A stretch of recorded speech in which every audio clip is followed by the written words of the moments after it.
يا رب قد غفلنا وكلنا طمع في عفو وفي كرم وفي عتاق.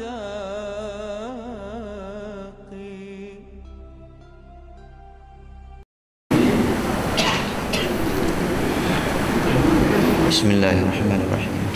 Assalamualaikum warahmatullahi taala wabarakatuh. Muka surat 286. Seorang pujangga berkata, ilmu itu perhiasan, al-ilmu zainun, dan diam itu keselamatan. Maka bila engkau berkata-kata, maka jangan banyak-banyak. Jika engkau menyesal kerana diam satu kali, maka sungguh engkau akan menyesal kerana bercakap berulang kali. Pujangga ni ialah pujangga. Dia kata ilmu itu satu perhiasan, satu benda yang orang suka bagi orang yang tahu nilai ilmu. Bila sebut perhiasan ni, benda yang menyukakan kita.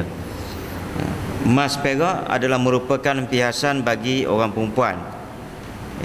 Maka orang perempuan dia akan jadi suka kepada emas.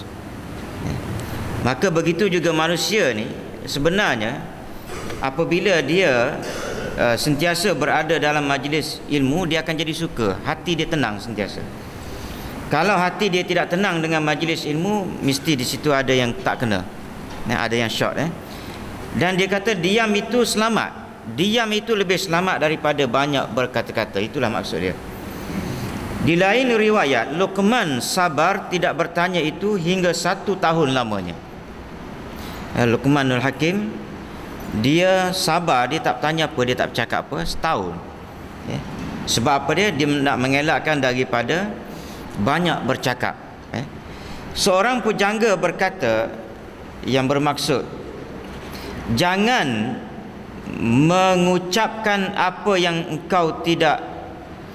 yang tidak engkau suka, sebab kemungkinan lidah itu mengucapkan sesuatu, maka terjadi apa yang dikatakan itu. Lebih kurang sebelum ni lah.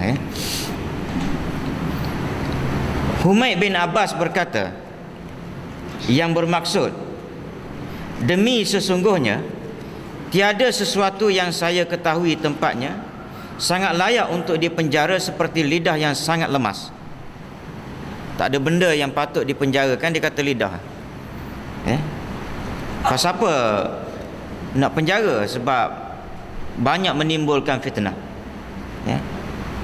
Orang kalau disebut penjara, pasal apa nak dipenjara, dimasuk dalam lokap? Sebab dia menyusahkan orang.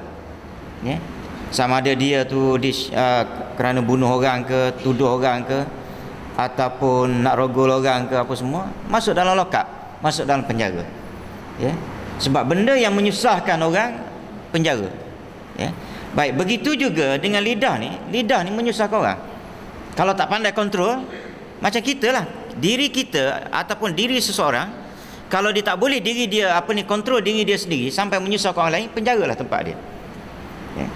Begitu juga lidah. Lidah ni kalau tak boleh kontrol sampai menyusahkan orang, fitnah orang, menimbulkan orang panggil kecelaruan dalam masyarakat kerana lidah dia, maka dikata elok penjarakan.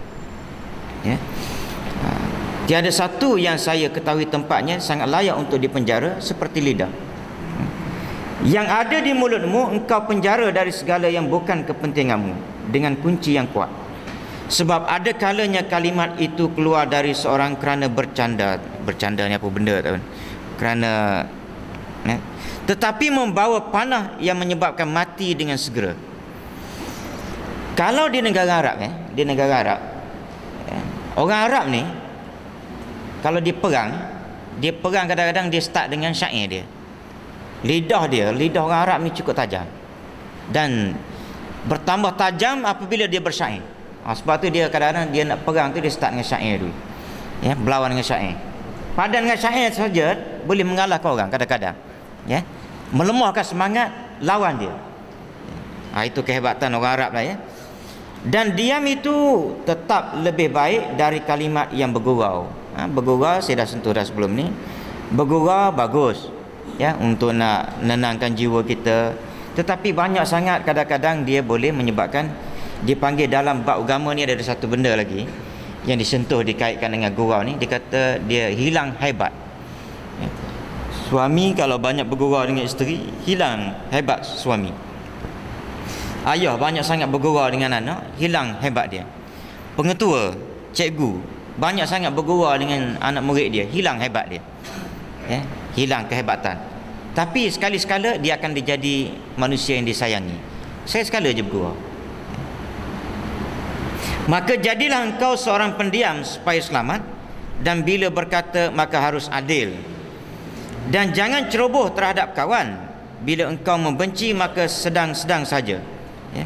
Kalau tak suka pada kawan kita, kadang-kadang kita ni lah kawan kita, jiran kita ke, kawan kita ke, kadang-kadang dia ni adalah benda yang tak kena. Tetapi jangan sampai tak kenanya dia buat satu benda yang tak kena tu, kita memandang dia sehina-hinanya, ya. Ada Dr. Yusuf Qaradawi, dia ada apa ni, ada sebut lah, ya, dalam satu ungkapan yang cukup cantik, saya ingat sampai sekarang buku dia tu.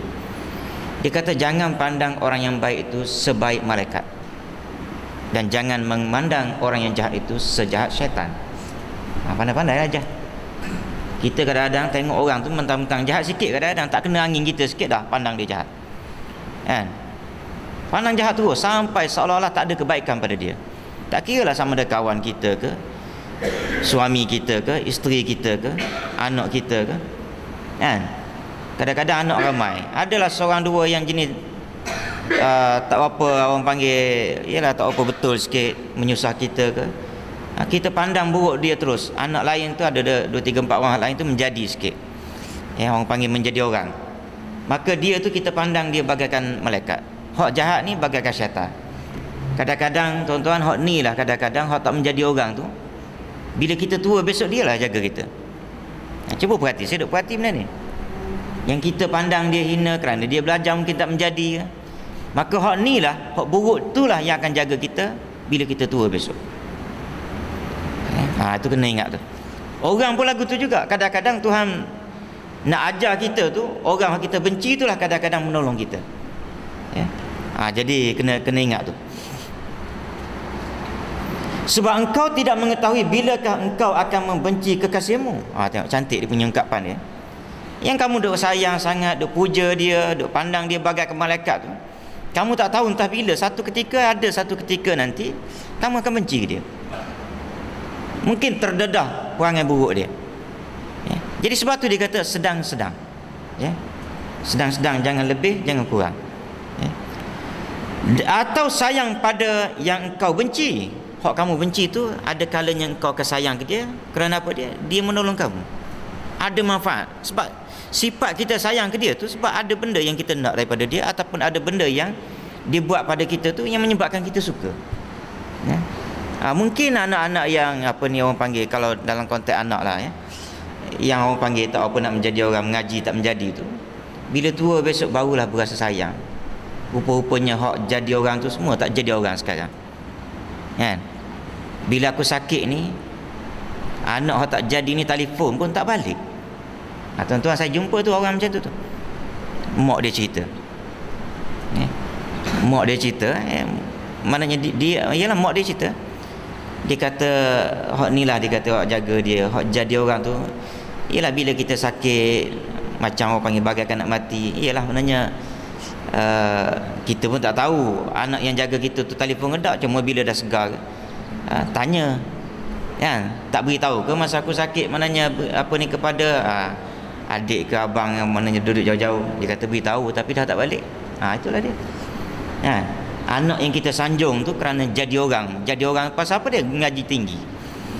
Hak tak jadi orang ni kerana apa? Dia tak jadi apa, tak mengaji tinggi. Kerana dia tak mengaji tinggi, duduk kampung. Bila duduk kampung tak ada benda nak buat, jaga mak, ya. Jaga mak ayah, ya. Susah payah mak ayah di kampung, hak tak jadi ni jaga, ya. Macam yang saya cerita baru ni lah. Semua anak dia menjadi orang belaka. Tapi ada satu anak yang menjadi orang tapi duduk dekat dengan dia. Dia duduk dekat dengan dia, lebih kurang 200 meter je.